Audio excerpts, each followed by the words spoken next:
Hello, everyone. Thank you for tuning in. My name is Michael Naperalsky. I'm a guest author with Science of Rowing, and today I have an incredible opportunity. We have an incredible opportunity to have a fantastic guest and expert with us here today. Her name is Dr. Kathryn Ackerman. I'll let you introduce yourself and I guess say hi really quick. Hello. Dr. Ackerman is board certified in internal medicine, sports medicine, and endocrinology, diabetes, and metabolism. She's the medical director of the female athlete program at Boston Children's Hospital, the associate director of the sports endocrine research lab at Mass General, and an assistant professor of medicine at Harvard Medical School. She's also the co-creator and director of the Female Athlete Conference held biennially in Boston, Massachusetts. She got her MD from Johns Hopkins and her MPH from Harvard School of Public Health. We have her on today because she's also a varsity rower in college, represented the U.S. at World Champs, and is currently a team physician with USA Rowing. Her research focuses on the female athlete triad and various aspects of what is called relative energy deficiency in sport, or REDs. She's authored or co-authored over 100 articles and book chapters related to sports medicine, endocrinology, rowing, bone health, and female athletes. So again, welcome, Dr. Ackerman.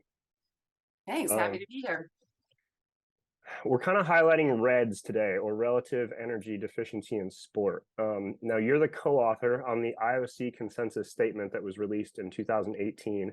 So with the broad audience that we might have with coaches and athletes and parents and maybe strength coaches or athletic trainers or other support staff, can you explain what REDs is and why you think it might be important in the rowing community?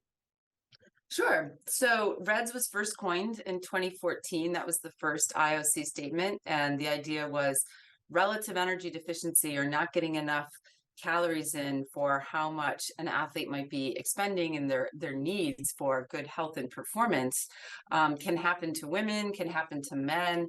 And so they really tried to expand beyond that female athlete triad concept, and came up with these two circle diagrams, a sort of spoken wheel. And the idea was there are health aspects, 10 different health aspects at least, and at least 10 different performance aspects.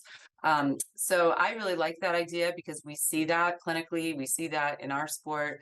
I joined up with the IOC group and was part of that position statement in 2018.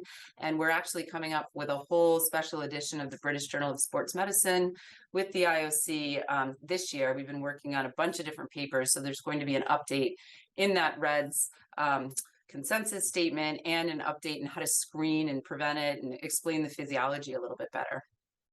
Excellent. What are some of the signs and symptoms that maybe athletes and coaches or teammates should be aware of?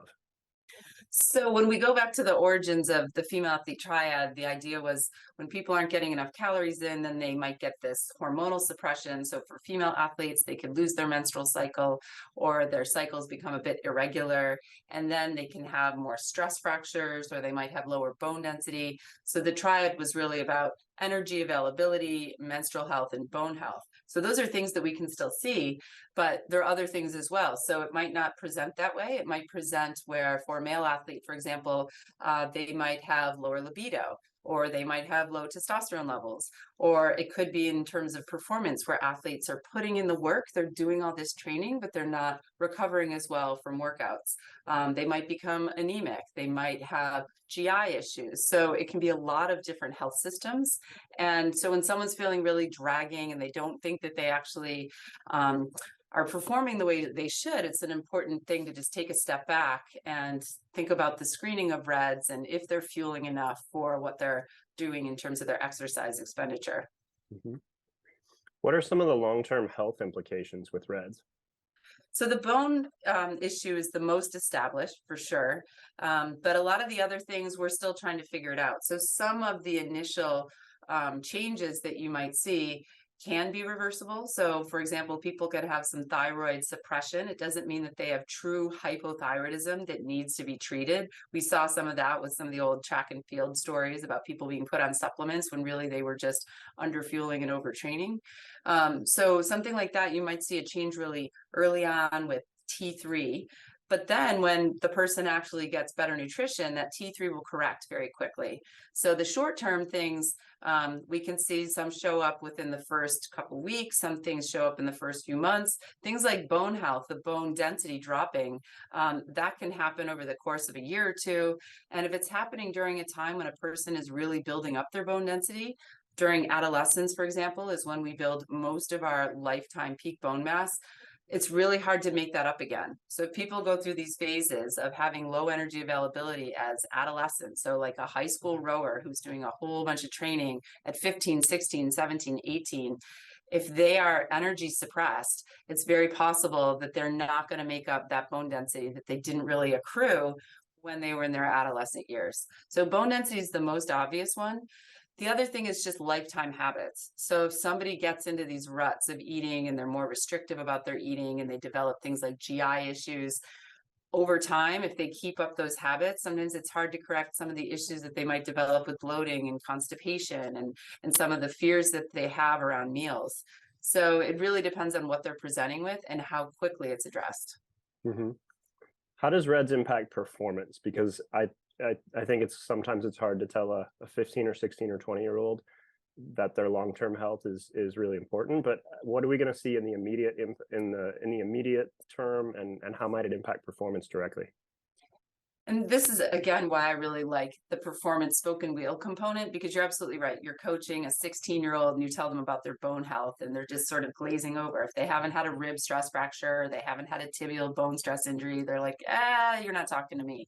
But if people are putting in all this training and they're not seeing their splits drop and they're not seeing their performance in terms of rowing, then I remind them, it's not about training harder, it's about training smarter, and fueling is part of your training.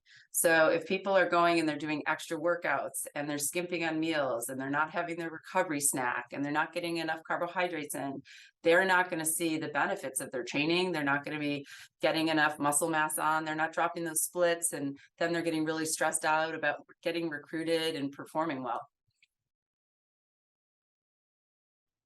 So some of the audience may have heard of female athlete triad. How is REDS different from that, or how is it progressed or evolved? So it's really that it's just a more expansive term. So if you look at the two spoken wheel of the health and performance, the triad is still in there in the health diagram. And so it pops up with low energy availability, or REDS is in the center, and then it has this branch that goes to reproductive function and bone health. But then think of the other spokes. So you have endocrine, so other aspects of endocrine besides reproductive, so thyroid, you have metabolism, you have hematologic changes, you have cardiovascular changes, psychological changes. So it just is more broadened, because not everybody's going to present with the menstrual irregularity or the bone issue. They could very well be presenting with something else. I've had athletes who say, my fingers are getting more cold and numb. I don't understand why I don't tolerate the cold weather as well as I used to. Well, it could be because the hormonal changes that they have in their body with that low energy availability are affecting vasodilation, affecting nitric oxide production. The blood flow is not getting to the extremities as well as it should. So these are just little signs that are related to this low energy availability, but are not necessarily encapsulated in that triad description. Mm-hmm. I know you just mentioned a lot of different symptoms, or a lot of different kind of medical clinical traits that we might pick up on. Can you differentiate a little bit between REDS and maybe disordered eating, or even overtraining? So the overtraining and the REDS issues can sometimes overlap. There was a great article that I'm happy to share with you, and you can share with your listeners, that was by Trent Stellingwerf and some of his colleagues, about the overlap and how there can be some similar signs, and the timing of things can be interesting and overlap. But in general, the disordered eating could be a cause of REDS. It could just be inadvertently not getting enough calories in. So we see heavyweight male rowers who get REDS because they're just doing huge volumes of training. They might be elite level national team athletes going to a training camp, and they've increased their volume. A group in Australia saw this with their national team men, where basically they had full access to food because they were training at the Australian Institute of Sport. But when they started doing their camp, they were doing such a big volume of rowing they didn't even realize that they needed to eat way more than they already were. Sometimes it's just hard to keep up with the caloric intake. So not getting enough calories in purposefully or inadvertently can still lead to the same result. Yeah, that was one of the things that I think is very, very interesting about this, and in reviewing this paper and some of the literature, is it's just that energy mismatch that's starting to lead down a negative road, and it can be intentional, but it can be very inadvertent, whether it's the coach increasing training volume, it's an athlete trying his or her best and just not able to eat enough, or inadvertently not fueling enough. Do you have any suggestions for maybe what some of the messaging should look like from a coaching staff, from a club program? Like, if this is an issue that can kind of happen by accident, what sort of proactive steps should we take, or what sort of messaging should we provide, maybe as we change training cycles, or if we have a new athlete that joins the team, what might that look like? So one of the papers that we have coming out is called the REDs Cat 2, and it's a new screening tool that we're hoping will make it a little bit easier for athletic trainers and people who are part of that sports entourage to kind of go through a checklist. So it doesn't mean that every single team is going to do every single test, but there's certain things that are really primary, severe indicators and things that are sort of secondary indicators. And we tried to give it a bit of a point system. So if somebody's in a collegiate setting and an athletic trainer can do the pre-participation physical in the beginning of the year, the doctors are doing that, the team doctors, hopefully this will make it a little bit easier to get people going along the right track. I am always a huge proponent in trying to advocate for getting sports dietitians at all sorts of universities. I think we are expecting so much of our athletes now. We're expecting them to be able to handle their schoolwork, to be able to do these huge training loads.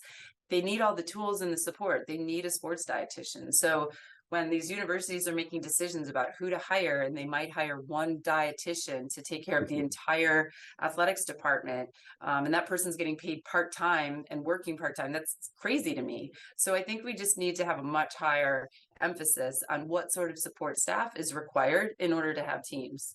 When you're talking about club level issues, obviously there's funding things there, and that's where we look into the community. Who is in the community that can help with this if it's not readily available at the university? So there are some resources. We have redinsport.org is one of our websites that you can go to.